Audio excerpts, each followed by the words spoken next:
All of today's rain actually bringing up the water levels right along the coast, so much so that some of the docks ended up underwater themselves. You're taking a look at docks along Marco Island in Collier County, PUNTA, RASSA, just across the bridge from Sanibel and Lee County.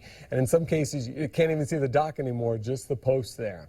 Also happening tonight, Tropical Storm Colin creating a bit of concern along some other local coastlines, specifically along CAPTIVA Island, still reeling from the erosion that was caused by Tropical Storm Andrea 3 years ago on the island. Over the years, Mother Nature has really been beating down on this area. You can see it's happening again tonight. Our team coverage now continuing with 4 in her corner Stephanie TINOCO live on CAPTIVA with a look at how things are looking right now. Stephanie?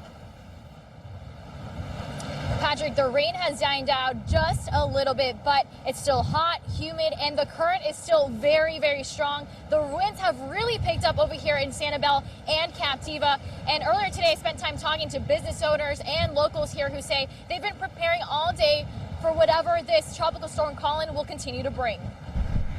Regina Burnett's drive to work wasn't as peaceful as she's used to. Coming over the causeways, the wind was really high. I was a little worried. Worried about brutal winds, heavy rain, and possible flooding threatening Southwest Florida and the restaurant she manages in CAPTIVA. A lot of times out here on the island, you lose power quite often.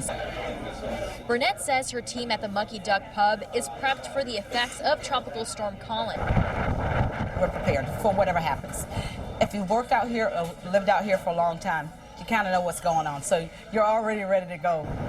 Visitors like Joe Tillman say they're just making the best of their time on the islands. This is nothing.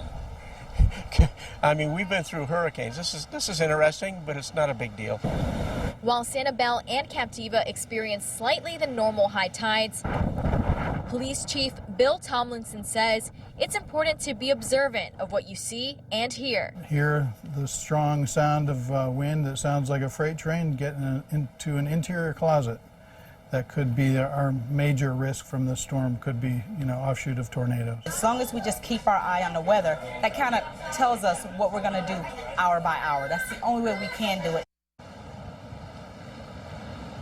Now, as you can see, the wind is very, very strong. The conditions of the water are very strong. You can see the waves just crashing into the bridge right there. And I did speak to the police chief who tells me that flooding was an issue of concern, but he says he doesn't really think flooding will affect this area of Sanibel and CAPTIVA. He does say that because there is traffic coming in and out, if there is some kind of concern for flooding in the area, that the county will actually issue an order for it to shut down.